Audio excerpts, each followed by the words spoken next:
আর কত দুর্নীতি, অনিয়ম আর স্বেচ্ছাচারিতার অভিযোগ আসলে পরে ডক্টর ইউনূসের উপদেষ্টা পরিষদের উপরে বর্তমান সরকারের বা তারেক রহমান সরকারের নজরটা গিয়ে পড়বে যে সত্যিকার অর্থে তো এরা দেশটার 12টা বাজিয়ে গেছে।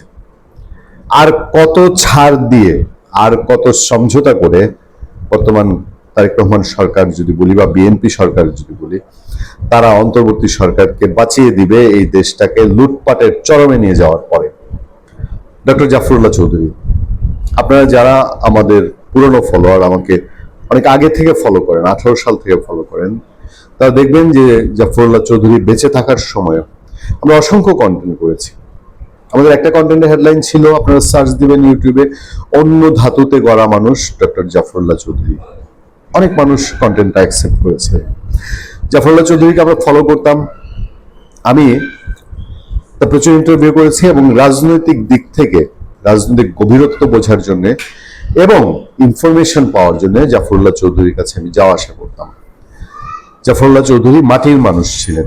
এই বাংলাদেশে এরকম ধাতুর মানুষ খুব একটা তৈরি হয় না। দেশের জন্য এতটা নিঃস্বার্থ ভাবে, এতটা লোভহীন ভাবে একটা মানুষ কাজ করতে পারেন, যার অনন্য দৃষ্টান্ত ডক্টর জাফরুল্লাহ চৌধুরী।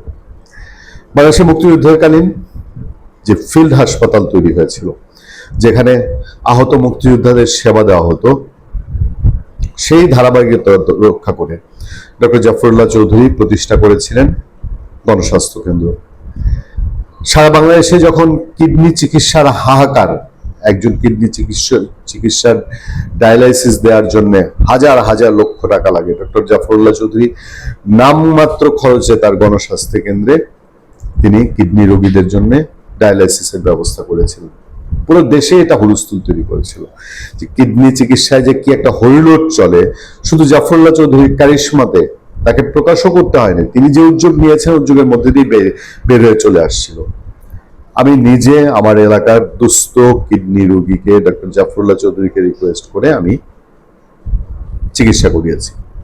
কিন্তু আজকে যে খবর, গতকালকে আমরা আলোচনা করেছিলাম সেই মোস্তফা সরোয়ার ফারুকীর তুগলকি কাণ্ড কারখানা নিয়ে, এবার সামনে এসছে এই অন্তর্বর্তীকালীন সরকার, ডক্টর ইউনূস সরকারের উপদেষ্টা রেজওয়ানা হাসানের নাম।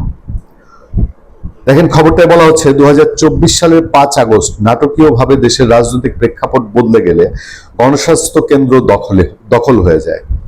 ভিডিও ফুটেজ চারদিকে ছড়িয়েছে, ভিডিও ফুটেজ আপনারা দেখে নিলেন কিভাবে মব হয়েছিল। একদম মুক্তিযোদ্ধা কিভাবে 2 হাত জোর করে ক্ষমা চাইছেন, তবুও তাকে ক্ষমা করা হয়নি, অপমান অপদস্থ করা হয়েছে। ওই প্রতিষ্ঠানে পড়েছে সাবেক অন্তর্বর্তী সরকারের উপদেষ্টা সৈয়দা রেজওয়ানা হাসানের থাবা। গণস্বাস্থ্য কেন্দ্রের মতো একটি অলাভজনক প্রতিষ্ঠানও কেন মবের ছোবল থেকে বাদ পড়েনি, এর কারণ অনুসন্ধান করেছে কালের কণ্ঠ পত্রিকা। দেখা যায় 2023 সালের 11 এপ্রিল ডক্টর জাফরুল্লাহ চৌধুরী মারা গেলে প্রতিষ্ঠানটির দখলের পায়তারা শুরু হয়, আর তা বাস্তবায়িত হয় 2024 সালের 24 আগস্ট, 5 আগস্টের ভয়ঙ্কর ষড়যন্ত্রের দিনটি পার হওয়ার অল্প কয়েকদিন পরে। সেদিন মানে 2024 সালের 24 আগস্ট অর্ধশতাধিক ব্যক্তি সাভারে গণস্বাস্থ্য কেন্দ্রের সদর দপ্তরে মব সৃষ্টি করে। এ সময় তারা একমাত্র জীবিত প্রতিষ্ঠাতা ট্রাস্টি মুক্তিযোদ্ধা ডাক্তার নাজিমউদ্দিন আহমেদ ও পরিচালক ডাক্তার মাহবুব জুবায়েরকে জোরপূর্বক পদত্যাগে বাধ্য করে। এবং শুধু তাই নয়, এখন যে সিচুয়েশন চলছে সেই সিচুয়েশন হলো ক্ষমতার দাপটে প্রতিষ্ঠাতা ট্রাস্টিকে মব করে সরিয়ে দেন সৈয়দা রেজওয়ানা হাসান। মুক্তিযুদ্ধের আদর্শে গড়া গণস্বাস্থ্য কেন্দ্র স্বাস্থ্য সেবার বদলে এখন দুর্নীতির আখড়া। নিয়ম ভেঙে নিজেরাই নিজেদের ট্রাস্টি হিসাবে অনুমোদন দেন। গণস্বাস্থ্য ফার্মাসিউটিক্যালস একটি গ্রুপের হাতে তুলে দেওয়ার পায়তারা চলছে। দুর্নীতির দায়ে বরখাস্ত কর্মীরাও কথিত ট্রাস্টি বোর্ডের সদস্য। এই গণস্বাস্থ্য কেন্দ্র, এই বাংলাদেশে যে আজকে আমরা অল্প দামে ওষুধ পাই এবং সারা পৃথিবী যে দেখে আমাদের দেশ থেকে ওষুধ যে রপ্তানি করা হয়, এর অন্যতম কারিগর হচ্ছেন গণস্বাস্থ্য কেন্দ্রের ডক্টর জাফরুল্লাহ চৌধুরী।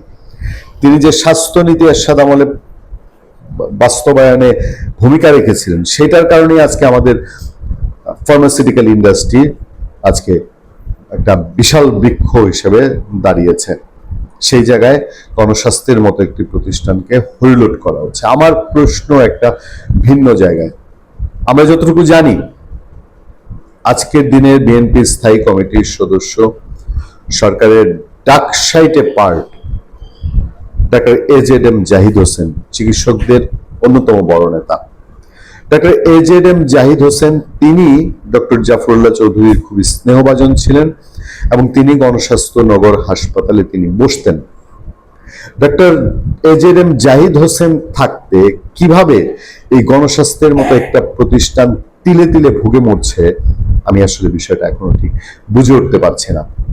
এই প্রতিষ্ঠান সৈয়দা রেজওয়ানা মবের থাবা সারা বাংলাদেশে যেমন দিয়েছে, সৈয়দা রেজওয়ানা হাসান যেভাবে আওয়ামী লীগের মন্ত্রী নসরুল আমি বিপুল সম্পদ তার পরিবার দিয়ে পাহারা দিচ্ছে, একটা টু শব্দ কোথাও করে না। এই নিয়ে যত রিপোর্ট আছে কোথাও সৈয়দা রেজওয়ানার প্রতিবাদ করেনি। গণস্বাস্থ্যের মতো প্রতিষ্ঠান তছনছ করে নষ্ট করে দেওয়ার দায় সৈয়দা রেজওয়ানা এড়াতে পারবেন কি? আর এর থেকে এই অন্তর্বর্তীকালীন সরকারের পর বর্তমান তারেক রহমান সরকার, বিএনপি সরকার, তারা কি এগুলো সবগুলোই দুর্নীতি, অনিয়ম, স্বেচ্ছাচারিতা ওভারলুক করে যাবেন, পাশ কাটিয়ে যাবেন? ভালো থাকবেন, সুস্থ থাকবেন। আপনাদের সাথে আমি আতিক রহমান, পূর্ণিয়া।